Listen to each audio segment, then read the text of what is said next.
systems and and AI more broadly, question mark. So I'm going to cover sort of three areas, mainly their intersection of this talk. And these are the themes that I'm interested in my research. So the first is generative vision and language, multilinguality and multiculturality in systems, in generative systems in general, and then measurement and assessment, which I think is a very underrated area that needs to be invested in more. So that's the first part I'm going to talk about. So measurement and assessment, what is missing in AI science? I think this is really a thing that we are missing, this like behaviorist direction of inquiry into what systems do. So what is the current state of AI science? My opinion, not very good. So we talk about these fundamental issues. You know, people are talking about general intelligence. People are talking about understanding. People are talking about risk in these models. And answering these questions is pretty important. The public is watching. There are regulations being passed on this. More and more people in the general public are looking up generative AI and stuff and interested in how they work. But there's a fundamental disagreement between experts on many of these questions that matters. And the biggest issue that I see here is that there's not a way to arrive at consensus on these issues. So we have like Emily Benner's work about how being trained on form alone, a priori, there's no way to learn meaning. I'm a bit more in that camp than in the Sparks of AGI camp, where people are talking about how just from these disparate observations of model behavior, making these sweeping arguments about their general language understanding. But the issue is that, you know, people will do these experiments and say, oh, GPT-4 can draw unicorns and ticks. Look at that, all we prompted it is to do this, and wow, it's so complex. The model has visual imagination and coding skills. But then people look at just the long tail of the training data and find things like an entire community of people on Stack Overflow who play around with drawing animals in ticks. So these examples have been ingested in the training data, and perhaps this is a counter argument about just how much imagination and coordination of knowledge is actually taking place when this skill is shown. Another example is talking about chain of thought prompting. You know, we see, wow, just prompting lets things step by step, makes a model do, 10% better on these arithmetic reasoning tasks. What does that say about the models? Well, when we look at this long tail of the data distribution, there are these websites that have worked solutions to these math problems, starting with let's think step by step and a chain of answers. And many tokens from those have been ingested in the training data for these models. So we have this problem where there's all of this noise about what's going on in these high-level ideas. We have these disparate observations taking place that go back and forth, and we have no theory that's combining them, and we have no like agreed upon framework for what is like a legitimate observation and what is just some spurious finding that has a different explanation.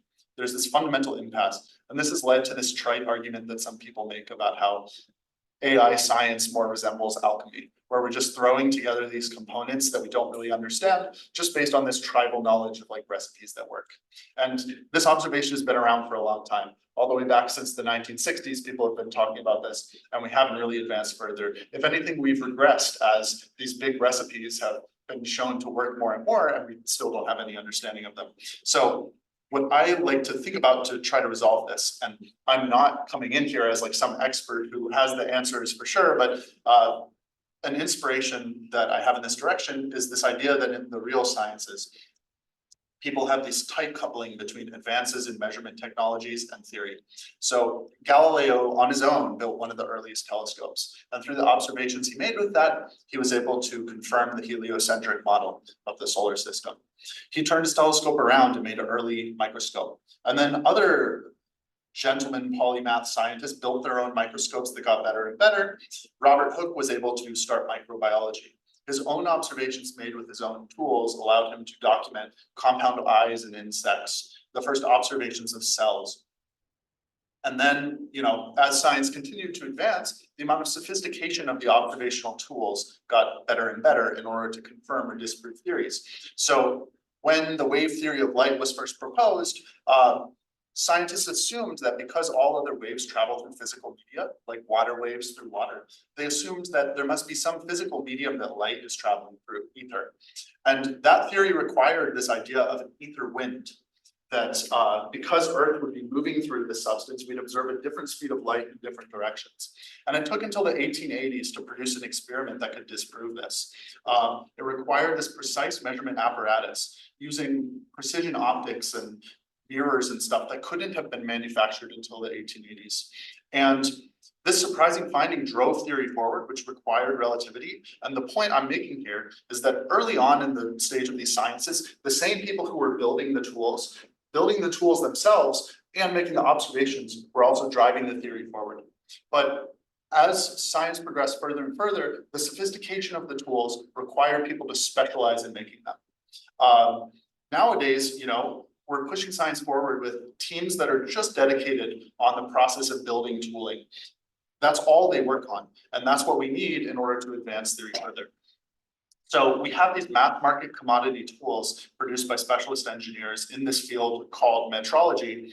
I think what we need for models is this idea of model metrology, developing specific tools for scientific inquiry and observation. So that's the core thesis of this talk. Measurement side of AI science needs focus. Maybe we're really at this like primordial stage right now in this process. There are a lot of issues in AI that are not present in science, to be fair. But I think this focus on reaching an agreement on how to produce observations is necessary to push things forward. So what do we need for that? We need constraints in our measurement tools. We need to focus in on what specific quality of the models are we assessing, rather than focusing on these broad sweeping claims about how NLI generalizes to reasoning in a model. We need measures that are calibrated. So when the benchmark saturates, we know something useful about the model, not just that the benchmark is now useless for comparing models. And we need measures that have construct validity. So I'm not sure exactly what tools would look like in this stage, but I think a promising direction to pursue is making benchmarks more rigorous. So like I said before, learning something from saturation, apart from just we can't compare things. Models get perfect scores on GSM-8K, but we really don't know anything about what GSM-8K saturation actually means for a model. So I think the two desiderata for here that we can focus on now is making benchmarks that are dynamically generated rather than just a static test set, so models don't memorize them, and calibrated, like I said, so that real saturation tells us something useful about the models. So, okay, I'm going to speed through this for time's sake, but this is just, reinforcing this point that when we look in constrained domains, we can get more useful information. Just because a model was good at NLI doesn't tell us anything about how in a deployment scenario, how it will reason over the set of constraints. And this Air Canada story about the chatbot promising a fake discount to a user and then Air Canada being held liable is an example of this. Maybe if we had a benchmark of specific rule following within the constrained domain of customer service, we could get a saturated measure that would allow us to know if a model is safe for deployment or not, rather than assuming that these generalized metrics will follow in that domain. I'm not sure how this is enabled. This is a point to skip over, but I think we should be producing constrained metrics that we can push model vendors to use, rather than these general things. I'm not sure how to do this. This is a sociological development. And the research focus for benchmarking should be about benchmark generating processes that constraints can be plugged into. So I think the best way to do this is to build a research community focused on this model metrology. That's not really central to this point. The central thing in this talk is putting my money where my mouth is and giving examples of benchmarks that I think meet these qualities. So I've chosen text to image as the domain to focus on for this because I think it's a little bit understudied, the generalization and common sense capabilities in text to image models. And so these are the issues that we have right now for understanding. We know that they contain these concepts, but we know so little about what the limits of how they can combine their known concepts into novel configurations are. So it's plausible that, because the model has seen astronaut images and horse images, clearly it's able to coordinate them, but there are limitations for how this happens. We don't know what the limits of their concept level knowledge are, and it's hard to measure them. And then we have these issues like the horse riding astronaut example. So this was a famous example of a hard prompt for text to image models, where when you ask for a picture of a horse riding on an astronaut, the common sense bias that it has is that horses are ridden by people. People are not ridden by horses. So this was presented as evidence that the models can't reason, but it turns out that just by prompting it differently, you can produce an image of a horse riding an astronaut. But this wasn't really a productive exchange. Once again, it's unclear if this is a reasoning failure of the model or a prompting failure by the user. And this is just yet another example of experts going back and forth on something they don't understand well. And the last issue, the one that I'm most interested in, is we can't predict how they fail in deployment settings. So I was playing around with DALL-E Mini, which is a small open weights text image model.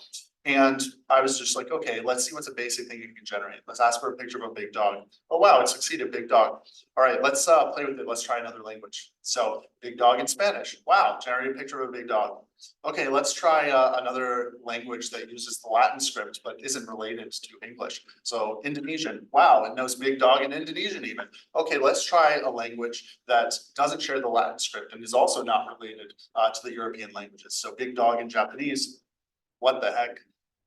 So there's this unpredictable and offensive collision in the model. And so I thought this could be a good target for a constrained benchmark, is locating these unexpected collisions in the multilingual setting, and then characterizing how well and how accessible a model is in some non-English language relative to English. So this led to our multilingual conceptual coverage experiment, which sits here on the plot. So we called it benchmark conceptual coverage across languages, or COCO-CROLA. So this benchmarking domain checks the boxes that I'm interested in. It captures some construct validity because we're looking for how users of some non-English language would be prompting it in terms of these atomic concepts against the way that users in English would. It's a constrained setting because I'm just looking at tangible nouns here, and it's possible to build a benchmark generating process, not just a static benchmark, which I'll discuss now. So this is the technique that we use to produce that benchmark process. First, we collected common English nouns from frequency lists. We used an ensemble of machine translation systems to produce candidate translations for each term into the set of languages we want to consider. We then used BabelNet to try to ensure sense agreement across these languages. So BabelNet is a knowledge graph of connected terms that's extracted from Wiktionary, Wikipedia, and other sources that has sense-aligned sets of words translated into different languages. Then once we have that aligned list, we end up with these sets of concepts that are hopefully translated in the same sense across languages. So, man in the different languages, dog in the different languages, airplane, etc. And we tried to go for relatively culturally universal terms that exist in a similar space when they're underspecified. So like an airplane is a reasonable concept to expect to be agreed upon as a prototype across different languages. Then we made metrics to test these things. So we identified 3 axes along which a set of images generated by a model need to satisfy in order to be correct. So the images need to be distinctive, as in having a high delta in the images, in the embedding space, in a visual embedding space over a population of images. Those embeddings should not resemble the embeddings for concepts that are not related. So for example, when we compare the embeddings for dog to the embeddings for airplane, they should look very different. That means that it's distinct relative to the population. For a concept to be correct, or at least as correct as it is in English, the embeddings for that concept should resemble the embeddings in English in the test languages. And then also they should be self-similar and consistent. So we test these 3 attributes, evaluating each model as a black box, looking at the populations of images they generate. We tested a range of open models that were available at the time of this study, including open weight ones and closed weight API ones like DALL-E. We looked at models that were trained in other languages. So Cogview-2 is a Chinese language model, and Alt Diffusion uses a multilingual encoder for the text prompts, where the embedding space is aligned across the languages. That allows us to look at these output examples and test whether those scoring techniques actually align with our expectations, and also to find interesting observations. So for example, here's DALL-E Mega's output for dog. One observation we can make right away is that for the Latin script languages, the model performs relatively well, but for the non-Latin script languages we tested, it completely fails. This is interesting still because the model is trained on ostensibly English-only data, yet it has clearly picked up some multilingual capabilities. When we look at other models like Stable Diffusion 2, which is also trained on English-only data, it starts to pick up capabilities in non-Latin script languages, such as Japanese. This could be a result from having longer training time, even though it's trained on the same model as Dolly Mini. There could be other reasons. We aren't necessarily explaining why. We're just interested in assessing the what, looking at this behavioral angle.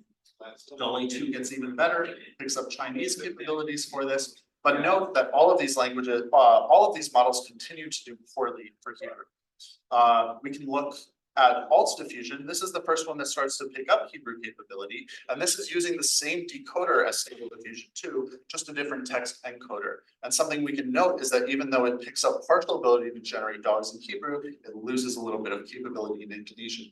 I'll come back to how this gets picked up by the metrics in a second.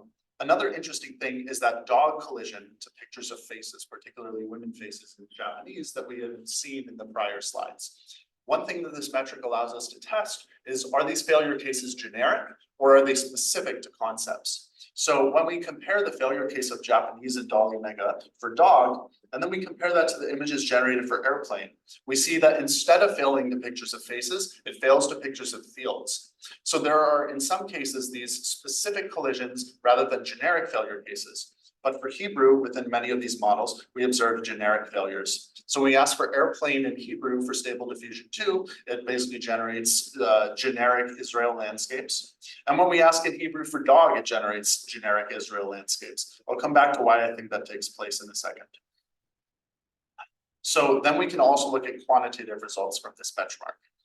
Yes? I don't know the architecture of diffusion.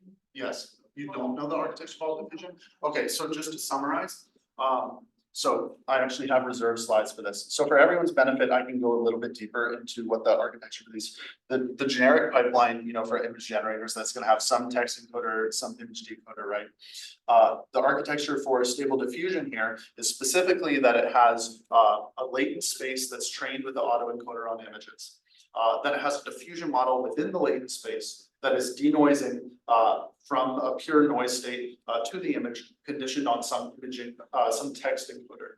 The standard Stable Diffusion uses clip as its text encoder. Alt diffusion, the only difference is it uses a pre-trained Stable Diffusion pipeline, but it uses XLM Roberta as the text encoder rather than clip, which this is a text encoder that is pre-trained on the same objective as BERT, but it's trained with a contrastive loss relative to multilingual pairs to get the representations aligned. So when you put, in theory, when you put a semantically equivalent prompt in English, it's going to give you the same embeddings as a semantically equivalent prompt in Japanese. They fine-tuned that contrastively on the clip embeddings to try to get that model to produce good embeddings that could condition Stable Diffusion too. That's the difference between alt diffusion and Stable Diffusion. So that's why we observe very visually similar images in terms of. They did not train from scratch. They fine-tuned XLM Roberta to adapt to the input, and then they didn't update the diffusion model weights at all. So the paper is actually alt clip, is what they called it. And then they just used that to condition Stable Diffusion. So that's why we get images of a similar quality between Stable Diffusion 2 and alt diffusion, but alt diffusion gets slightly better at multilingual capabilities. Then we can get quantitative results out of these measures. So we can produce histograms for all of the individual concepts in this dynamically generated benchmark. And we can observe a few things. So rightward mass on this correctness feature means more concepts are known by a model. Leftward mass means fewer. We can confirm some of the hypothesized qualities, such as that models that are trained on English only favor languages that use the Latin alphabet. So Spanish, German, and Indonesian have more rightward probability mass. CogView 2, which is the model trained on Chinese only, on the other hand, only really generalizes to Japanese due to homographs between the two languages. And then alt diffusion, which is trained on that multilingual encoder, does have better rightward mass across more languages, but it comes at this cost of them being spread out more. And this is, I think, because of like representational real estate being provided to more different language tokens. And then that's where we see those effects like Stable Diffusion 2 having dog in Indonesian, but losing dog when we move to alt diffusion. We can also compare these other features like the inverse distinctiveness, which is comparing each concept's image to the other images. And this is where we observe this quality of Hebrew across many languages being much less diverse because it's generating generic images no matter what the prompt is. I believe this is because the tokenizer falls back to a Unicode fallback when it has tokens that aren't present in the language.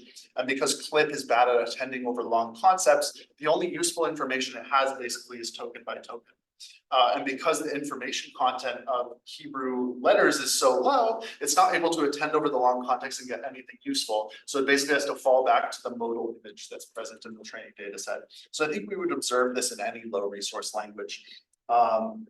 Then we can verify that these measures are actually picking up what we care about. So we can sample concepts from the right side of the distribution and confirm, okay, rabbit, this is aligned. This is the rabbit concept. It has a high score and the images visually look good. When we look at scores on the left side of these histograms, we can verify they look incorrect. Then we can metricate this by choosing some threshold across all three scores and then saying, if for all three of the scores, the model satisfies the constraint of the metric, we call that concept possessed. That then allows us to test whether this captures the thing we really care about, which is doing the atomic measure of just individual concepts to then make a claim about whether it will generalize to these arbitrary creative prompts that contain them. And if we successfully capture that, that will mean that this simple dynamic benchmark is capturing the quality we care about. So once we have this test of whether it knows, we also gain these natural A/B tests where within a model, it will know some set of concepts in language A, but not know the full set in language B. And then we can test if this knowledge is within a model necessary or sufficient to generate the creative prompts. So for example, these images are prompted with a bird using a keyboard in the snow in English, Spanish, and Japanese. And it appears that concept possession is necessary but not sufficient for these creative prompts. That does make sense, but we wanted to just confirm it with a subjective test. And we also observed with some examples of bird using a keyboard in the snow, the model will pick up some kind of visually similar features here. So like we see that the in this example, the bird is on top of a building that kind of has a keyboard-like structure. And we see down here these like distorted keyboards or typewriter type keyboards, piano keyboards being picked up. So this is a limitation of using underspecified prompts still to test it. We can check another example, dog made of fire standing on the moon. And then we can observe that once again, when the model has partial knowledge, like in this example, it only knows dog, does not know fire, does not know moon, and consequently we observe a dog in a random underspecified setting, because that's the only useful information that the model got when we prompted it for a dog made of fire standing on Japanese. But we also observed that in many of these examples, it's not coordinating the concepts correctly. So we're asking for a dog made of fire standing on the moon, and we are getting dog, fire, and moon together in the output images, but they're not coordinated well. So this suggests that we can use a test like this to isolate these factors. We can confirm for sure that the model knows these concepts, and then we're isolating the success or failure and coordinating them correctly as effectively a different axis. But that's a direction for future work, yes? So here there's like a missing notion of you can have, if the model knows all of the nouns, which in this case is dog, fire, moon, and then there's like this concept of made of, like what does like made of mean, and does the model like, is the model able to do that compositionality of if an object is made of another object, what it's supposed to look like? So yeah, I feel like this a little bit extends beyond just like noun conceptual knowledge. Yeah, exactly. That's the direction I'm interested in taking it in, which is assessing the model's knowledge of the made of relation, modulo a set of concepts we know it has in the underspecified case. And I also think an interesting direction for this inquiry is it going to be easier for the model to do, let's say, the made of construction or other relational constructions like location when it is when it's an in distribution construction with respect to the training data. So maybe a model can partially have the made of notion, like when we say a box made of wood versus a box made of metal, perhaps it will be able to coordinate those concepts, but fail at a box made of fire. So we can have this gradation of like difficulty in coordinating common sense concepts. Yeah, I think that's a great question. Or like a dog on the moon versus a dog in the park. What we've seen in preliminary experiments is that indeed, it can't, if it doesn't know the concept, it cannot leverage that context to succeed. So if we ask for a dog standing in a park, but it doesn't know what park is in Japanese, it will just put the dog in random settings. So that's why I think this is an interesting test. We can isolate, is it failing because it doesn't have the knowledge, or is it actually failing because it doesn't know the relation? That's more of a future work direction. Then also, when we look just at concepts that the model knows, subjectively, we can start finding some interesting biases. So one of the three languages here is Japanese. Can anyone guess which one it is? It's the one on the right, yeah. But we start getting more pernicious biases in these underspecified cases. So when we ask for hair between German, Indonesian, and Spanish, we capture these like stereotypical notions of the speaker population. When we ask for doctor, we get differential racial biases and differential gender biases between the languages. Now, this is complicated a bit in languages with grammatical gender, so I intentionally only looked at languages that don't have grammatical gender for doctor here. But also we have these compound biases. So there are documented racial biases in the degree of sexualization in pictures of women, where in general, pictures of Hispanic looking women are more sexualized than pictures of Northern European looking women, and pictures of Asian appearing women are in turn more sexualized than pictures of Spanish looking women. So when we have this default bias for default ethnicity in generated images, and we also have this differential bias in the image decoder for sexualization, they interact together. Now, alt diffusion, that model we were talking about before, that has this multilingual encoder, it does erase those pernicious biases, but it's at the cost of now making the default woman always white. And it also erases the cute cultural knowledge that we might want to preserve. So now all underspecified dogs look the same across all languages.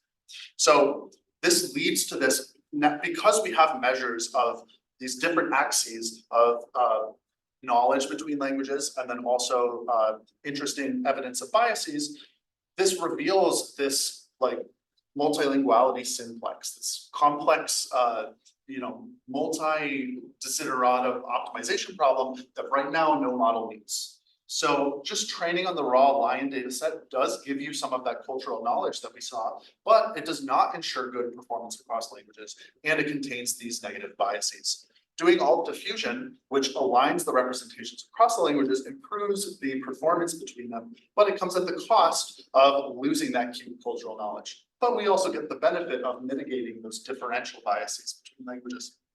So because we have a measure of this previously unmeasurable capability, it allows us to ask, is there some technical intervention that maybe gets us those performances at the cost of biases? Or optimally, is there some intervention that keeps the cultural knowledge we want while also giving performance across languages? Is there an intervention that allows us to set some spot on this axis between cultural knowledge and negative biases to only keep the ones we want? That's an interesting research direction that we can now do because we have this measure of cross-level performance. So hopefully that motivates why it's worthwhile to pursue this measurement work, but it's still worth asking, why is it worth organizing this as a field? Like, why not just have people who are working the development of these models continue to develop their own metrics? That's the final part that I'll be talking about here, is the idea of organizing metrology work, which is direct inquiry into the qualities of these benchmarks and not just inquiry in developing them. So I'll talk about two final projects here. First, an error assessment we did on that benchmark that I developed, and then also a meta metric that allowed us to inspect the quality of text-to-image faithfulness metrics. So when I was presenting that prior work that I was talking about before at a talk last quarter, someone actually pulled up the translations while I was giving the talk and found some errors that were produced by that automated generating process.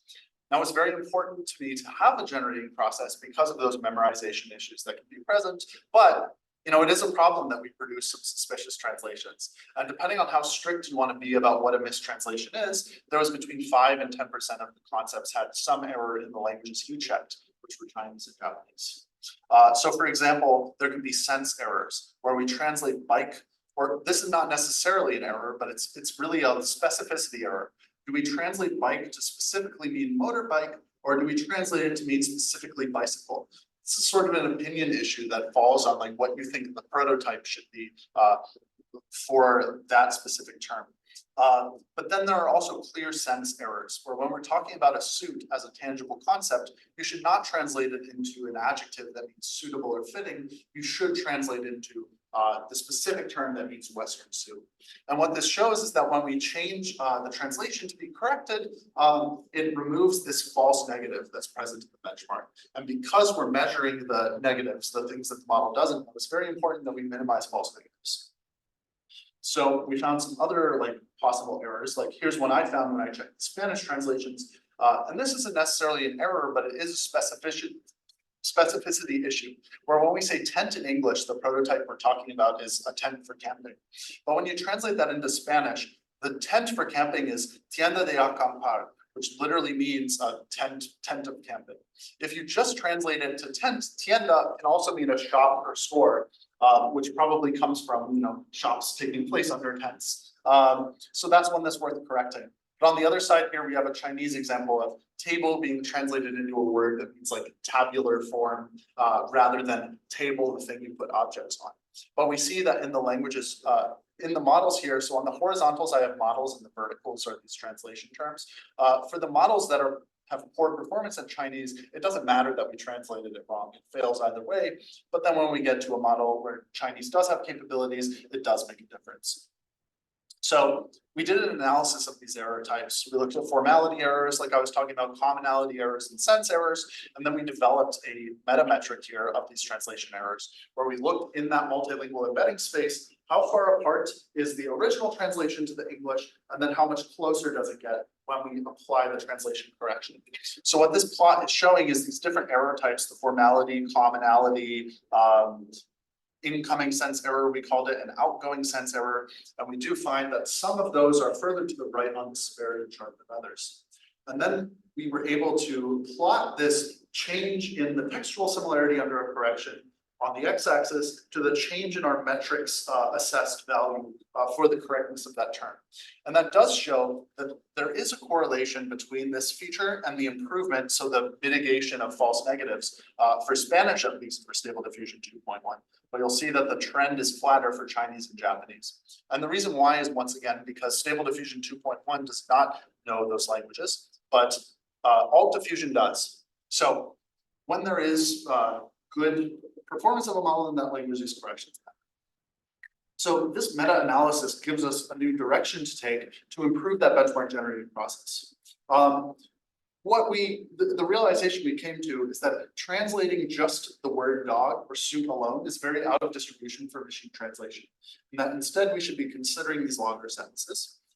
This allowed us to improve the pipeline, and for a future release that we're planning, we don't have these errors as much. So this is an idea of like model metrology work, critical analysis of benchmarks and benchmark generating processes, and then inspecting how they can be directly improved, and treating as a first-class technical contribution the development of these things. So this whole talk has been a pitch that I've been taking on the road to try to sell more people on this. So the other direction that we try to advance on from this multilingual metric is, in addition to, yeah, go ahead. Some gender biases. Yeah. So when you use that translated prompt or the prompt to then generate the image, is it coming because of the gender bias mistranslation, or because the model is generates those biases? Yeah. So that's a good question. So this metric is isolating the knowledge of the concept versus and then like orthogonal to that is this like cultural bias and stuff. So those examples that I was showing before of like the gender bias and racial bias, those were only concepts that got high scores. So these were cases where, according to our metric model, knows the concept, and then we were qualitatively comparing the examples across languages. So that to me suggests that, at least insofar as we're only measuring the correctness, the insertion of gender biases will not matter, because pictures of male doctors and pictures of female doctors for these features are relatively invariant. Like it's attending over the clothing and stuff, and it doesn't care about the apparent gender in the image. But ideally, we would have some measure of those negative social biases that's orthogonal, and those would sense that. So I think that is an interesting direction, but at least for benchmark generating processes, I'm not as concerned about that, but it is a good, like, it is an important thing to consider, is this like meta consideration. So that work though that we were doing before was only assessing tangible knowledge. So we wanted to move further and assess those things like the relational knowledge, the made of construction as a discrete piece of knowledge, and verbal knowledge in the models. And we thought that using these like simple feature space comparisons would be insufficient, because really the objective that clip is trained on is kind of bad for discriminating those things, because the objective it's trained on is given one prompt, maximize the similarity to one image in a mini batch that correctly contains that caption, and then minimize the similarity to the other images that do not contain that caption. And the sampling of those mini batches was really bad. So for example, it will be the caption, a panda eating bamboo in a tree. And then there will only be one picture in that batch that even contains a panda. So Clip doesn't have to learn the relational knowledge, and it doesn't have to learn the verbal knowledge and the attribute knowledge, because usually attending over the objects is sufficient to get high performance on that objective. So we investigated other types of metrics for text to image models that could potentially lead us to this ability to assess verbal knowledge. And that led us in the direction of prompt faithfulness. So prompt faithfulness is this task of testing if a generated image is meeting all the semantic requirements that are present in a prompt. And there are simple tests like that. The original test that people proposed was this clip feature space thing. So just looking at the clip embedding of the text, look at the clip embedding of the image, how similar are they? And then people followed on that work, proposing these more complex pipelines, where, for example, in the case of TIFA, which I'll explain on the next slide, assesses the prompt faithfulness with a couple of steps. It expands the prompt out using an LLM into a list of requirements, coordinating the common sense knowledge that the LLM has to say, okay, a dog running a car, what are the requirements of this? Is there a dog? Yes, no. Is there a car? Yes, no. Is the dog in the car? Yes, no. It expands out those requirements. Then it separately checks each of those against the image using some visual question answering model like QA. So using GPT-4V, using Lava, etc. And then assigns a correctness score just based on the success rate for each of those questions. So here's an example that they provide in their paper.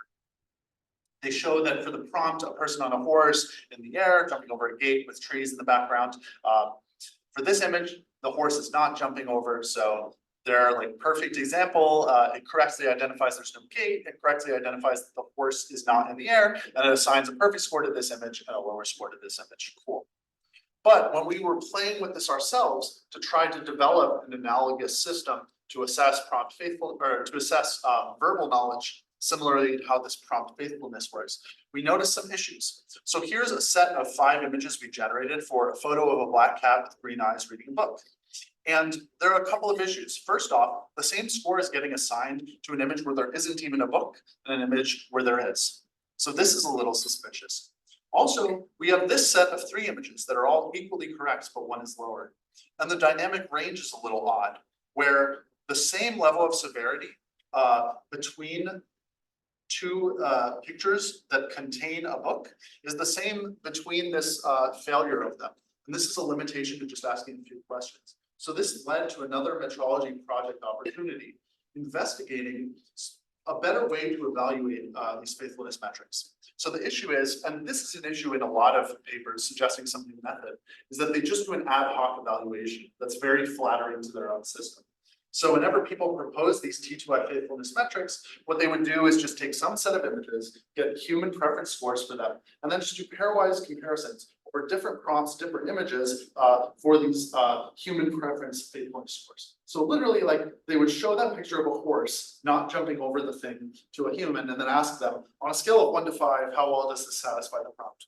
That's not a very good evaluation of if this model is doing what we actually care about. What we care about is the ability to discriminate similar images, like those cat examples, with respect to the same prompt. So this led us to consider what techniques should we do to do this meta evaluation. So, oh yeah, go ahead. When you mentioned that the TIFA metric was failing on the cat examples, was it that the granularity of questions did not cover all of these. Is there a cat? Is there a book? Is the cat looking at the book and all of these? Or Yes. is it that the VQA model was doing just a poor job of answering some of these questions? It's both. It's both. That's what we found.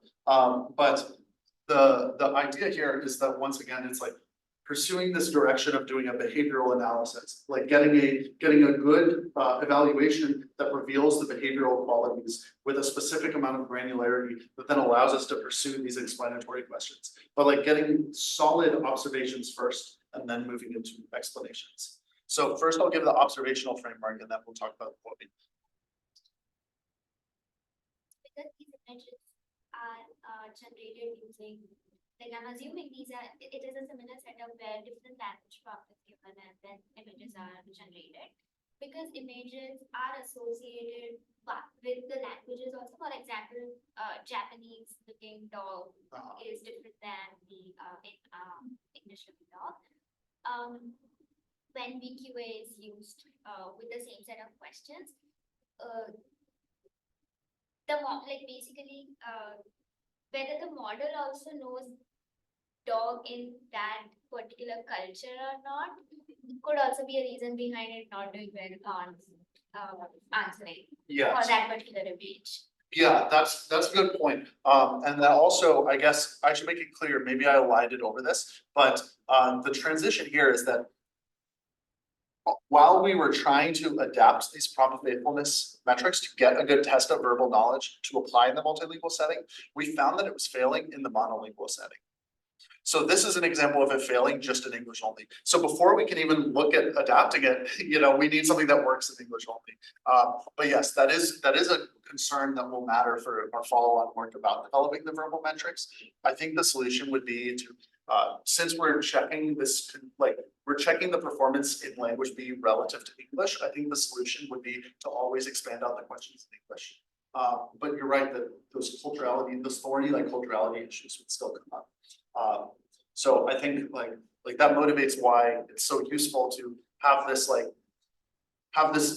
direction of inquiry be emphasized of like always checking, always criticizing, always diving deeper on these evaluations that people are putting out, and not just treating them prima facie as like being something that is legitimate as a way to compare models. Okay, so I'll get to that. So we evaluated some other metrics. I'll go through this fast. So we evaluated a few classes of metrics. Correlation-based metrics, which are clip score and align score. Those are the things I was talking about before. Taking some cross-modal embedding, taking the embeddings in the two modalities, and then doing like cosine similarity or something. Then there are the VQA methods. So the aforementioned TIFA, which doesn't have any structure to how it makes the questions from the prompt. It just prompts the LLM, give me some questions from this. Whereas DSG, Davidsonian scene graph, it's called, is a little bit more of a structured way to generate those questions, where they only generate yes/no questions. And then those questions are hierarchical in such a way that like, if the answer to is there a dog is no, they will always treat the answer to is the dog playing with the ball or not also as a no by having this hierarchy. And then the last thing we considered were captioning based metrics. So just taking the image, using a caption model to get a caption, and then in the text space, counting the errors between the two. So all of these, I'm sure you can imagine, have different kinds of weaknesses. And also some of them are much cheaper to run than others. The correlative scores are much cheaper than the VQA and captioning metrics. And in all the papers where people presented these VQA and captioning metrics, their core thrust was that those metrics do outperform those simple metrics on their evaluation. So we wanted to put that to the test. What we did was we evaluated these metrics on semantic error graphs, we called them. So we would take one prompt and then expand out a tree of different semantic errors that can accumulate. And then we would assess over each block, how well does a metric order the images sitting at each of those nodes? So for example, it's kind of hard to see, it's very small, so forgive me for that. But this is the prompt, two people, or a guy sitting under a red umbrella at a table wearing a hat with another person.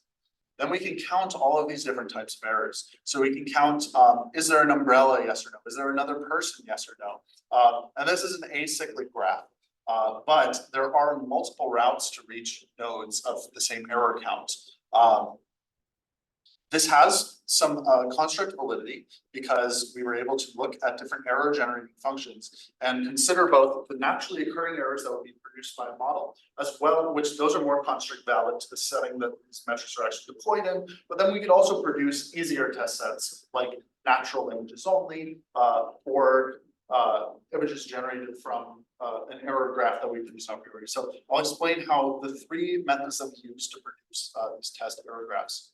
So the first method that we did was producing synthetic errors for synthetic images. So we would start from some prompt, usually from MS Coco, and then we would design an error graph by ablating features out. So the prompt, a Christmas tree with lights and a teddy bear, we would say, okay, one error type could be no lights, one error type could be no teddy bear, one error type could be no tree. Then we produced images from each of those error nodes and verified the correctness. We believe that this would probably be the easiest type of image set to order over because there's a very clear and very clip aligned type of errors going on here. The second set that we tried was natural images. The rationale here is that maybe because real images are in distribution with how these VQA models and clip models and stuff are trained, perhaps it would be better at discriminating between these.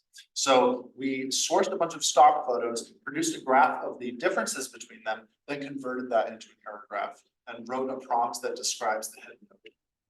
Then the last method we did was producing real errors from synthetic images. So we would use just one single prompt, generate the set of images, which because these C2I models are imperfect, will include failures. Then we taxonomize the errors and organize the graph. So in this case, it's a gray elephant and a pink flamingo. There's one failure case we find where there is this gray background, but no elephant. Another example where the flamingo is not pink. So these are the common types of errors that occur in T2I models, is the missing objects and attribute binding errors and stuff.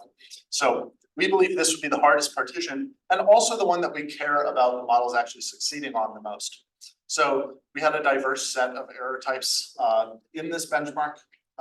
Natural images, the manually written prompts to describe the synthetic images. And then this led to our T2I score metametric, or TS2 is what we call it for short. So once again, this is a black box test. It's different metrics. And we evaluate every single image on these semantic error graphs relative to their prompt, which gives us the score sets. And then we test two qualities: the ability for a metric to separate two adjacent nodes on the graph based on the Kolmogorov-Smirnov statistic, and then the ability to order some walk on the error graph using Spearman correlation. So here's an example of the behavior along some walk for a metric.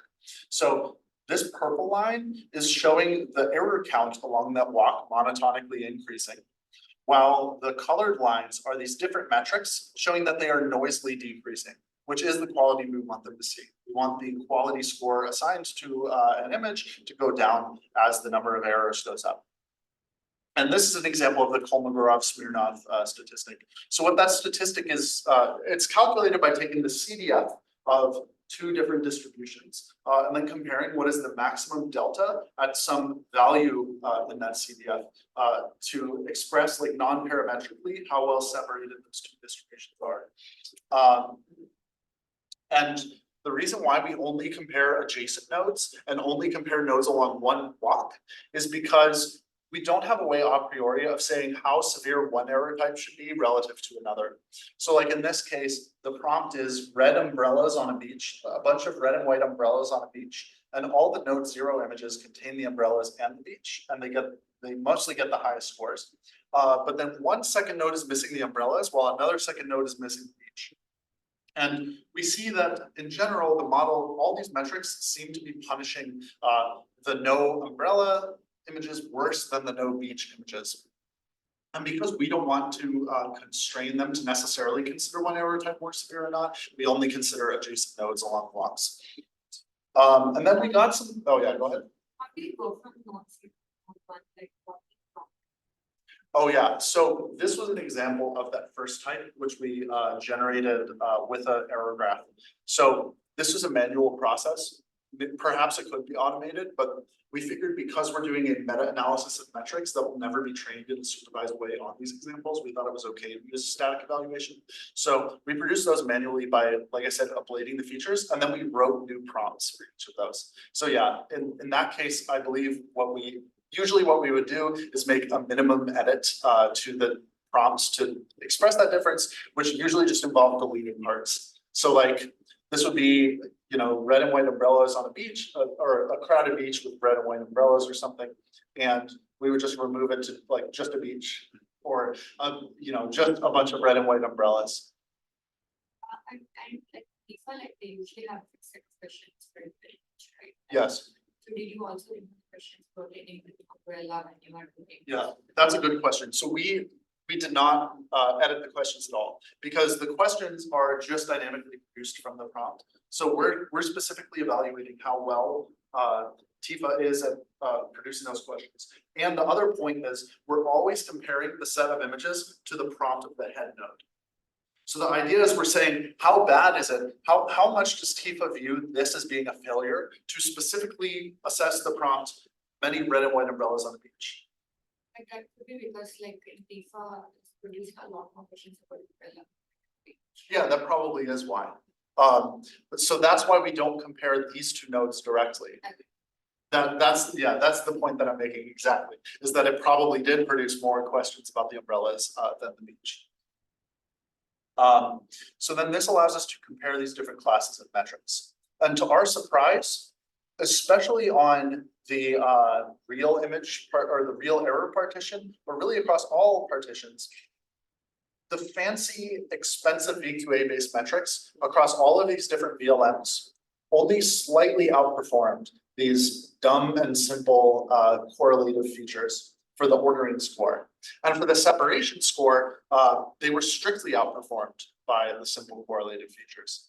So I have some bar plots showing those numbers a little bit more clearly. So clip score and align score are the correlative ones, and then these are a sample of the best VLMs that we tested. We didn't test GPT-4V at the time because it was not, we were rate limited. But for the strongest non-GPT-4V VLMs, it only slightly outperforms clip score and align score. And then on that real partition, which is this turquoise bar to the far right, we see that it's even closer. The best ones are all right around 0.7, and clip score is quite close. So the question is, you know, is taking that more expensive approach justified when the scores are so close together? And we see the separation scores are even better for clip score and align score. So this is really not a praise of those correlative scores. It's just showing how bad the metrics still are. And once again, this line of inquiry revealed this information that was previously unknown. Everyone just assumed that these the TIFA and DSG were better than clip score, because they were being evaluated on these simple ad hoc evaluations. So turns out that part of why this is because the VLMs and VQA models hallucinate in the same way that T2I models do. So this is that inquiry into why are they failing, not just what is the failure case. So this example here is the prompt: a yellow school bus and a red stop sign and a blue car. And the questions that were generated by Tifa are: is there a yellow school bus? Is there a red stop sign? Is there a blue car?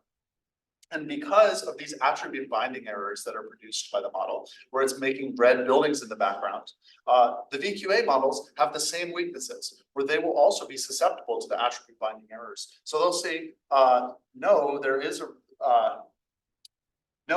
no red stop sign, when in fact there is. It's very tiny in the background and masked by the red building. Whereas in this image, it says, no, there is no red stop sign, even though there is one. So there are a lot of these hallucinations going on in the model. And then this leaves them to be incorrectly differentially scored, versus clip score, even though it has a tighter dynamic range, is correctly separating those two. So what are the high level takeaways from this talk? Oh my God, we went all the way to the full time. I'm sorry, but I'm glad you were asking questions in the middle, so I don't feel as bad. But okay, I'll go really fast. So deep metrology work enables these new directions of inquiry. So the Coca-Cola multilinguality simplex was only found because we had this measure of multilingual capability. The TS2 measures led to this objective assessment of the prompt faithfulness metrics and revealed weaknesses that were previously unknown. And then also problems that we find in these measures create new potential technical directions, like maybe this is now an implicit evaluation for hallucination robustness in VQAs. A better VQA model will also work better as a backup for answering those questions. And then we found this like new translation approach necessity for making Coca-Cola better. And then finally, these better measures could potentially enable better directions of scientific inquiry, like this bottom-up approach of isolating knowledge first and then looking for conceptual knowledge later. So yeah, thank you to my collaborators, and yeah, that's the final slide. So thanks.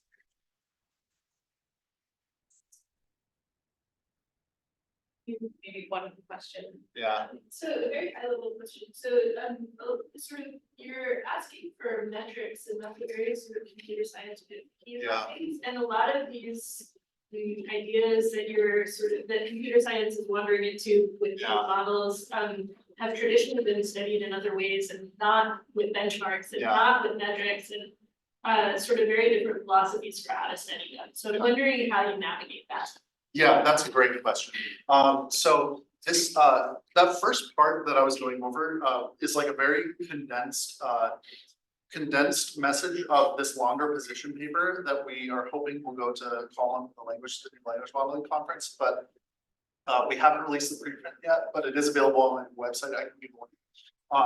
But the core thrust of that is, we're trying to bridge the gap between the highly technical, just comparison of model side of how benchmarks are treated, and then the like observational behavioralist methods that are given in other sciences. I think there's a lot of value in bringing the philosophy of the behavioralist inquiry into like cognitive science and stuff closer to how we do benchmarking and evaluation. And because we have this advantage of being able to get like objective numbers out of a lot of these systems and stuff, it enables us to like automate that process and get like scalable observations of the models. And hopefully like both sides can benefit. Like if we get the better behavioral inquiry, it directs how to investigate the like deeper like mechanisms and stuff in a more informed way than what we currently have as the interpretability research direction is this super high level like, wow, the model is good. The model is good at this thing. Can we find out what parameters are causing it? So hopefully, like what I hope is that this work can, where we're working on just the high level observations, can enable better directions. Since we're at time, maybe we can let folks go, but if there are more questions, people can stick around. Yeah. Let's thank Michael again. Thank you. Thank you so much for welcoming me here.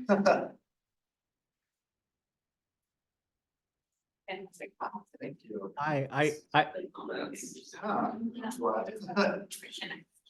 I'll have actually Philip, it's like maybe Bill has.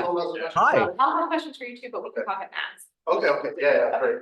Can I sneak in a question real fast? Yes. Yeah, I'm sorry I couldn't be there in person. So I typed it in the chat. And by the way, if you want to take this and answer it offline or chat or whatever, that's fine. So I'm thinking about the stuff that you're doing in relation to other fields of measurement, like psychometrics, like standardized testing and that sort of thing, right? And any measurement has assumptions baked in about what people are doing or what there's an assumption from generative AI that everybody makes, and you're simply taking it on board here as well, which is that these things always produce an answer, and they always say, this is my answer, and I'm confident in it. And I view that as not a good thing. So the question I have, and so now put that to, right, so for example, on in psychometrics, they have ways of detecting that somebody's guessing, too often. They have, in standardized testing, they have schemes where you don't get penalized if you leave it blank rather than guessing, that sort of thing, right?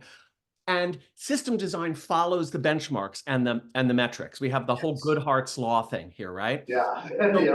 So couldn't the kind of metrics-based thinking that you're involved in be used to try to help push on this, what I think is a faulty assumption about what these models should do, right? By building in the idea that the metric, if the system doesn't know what the moon is, and it's asked to put a dog on the moon, right? Then don't give an answer. Say, I don't know what the moon is. And it should get credit for doing that, not a penalty for putting the dog on Mars. Right? So this is sort of, it's almost a meta question, right? It seems to me that if you succeed in your ambition of pushing this kind of metric stuff into the field, wouldn't it be a good thing to not take on the assumptions unquestioned, but actually to push on the assumptions that these things bake in that, you know, might not make sense? Yeah, I agree with that completely. I'm not. I don't know if I agree that we're taking on that assumption, because I also agree that that is a bad assumption. And I like what I'm trying to do here is to disentangle that and to say, like, independent of what the system thinks, can we test if it's succeeding? And can we narrow the focus of these sufficiently that we can improve the confidence? Because I think the core problem with like the current approach to metrics, like you said, becoming good hard slot, becoming leaderboards to chase, is that there's way too much assumption or generality. Yeah. And that's something that we like really push in the position paper that I'm hoping will be out soon. But and that is the motivating idea here. So I think once we get an isolated enough measure within a very specific domain, like you said, I think it is possible to get a high confidence estimate of whether the model knows moon. But it's much harder to get a high confidence estimate of, you know, does the model know all possible everything in the world, you know?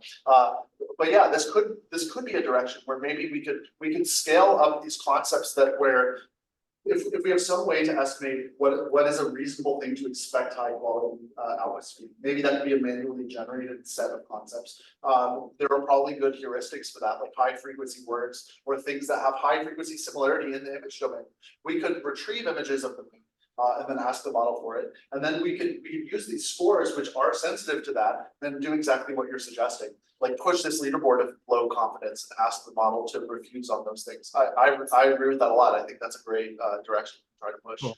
Okay, sorry for keeping you all over. Thank you. And Rachel, I'm gonna go so I can go from the other meeting. Yeah. Thank you. Thank you. I'm gonna end Zoom. Okay, cool. Thank you, everyone.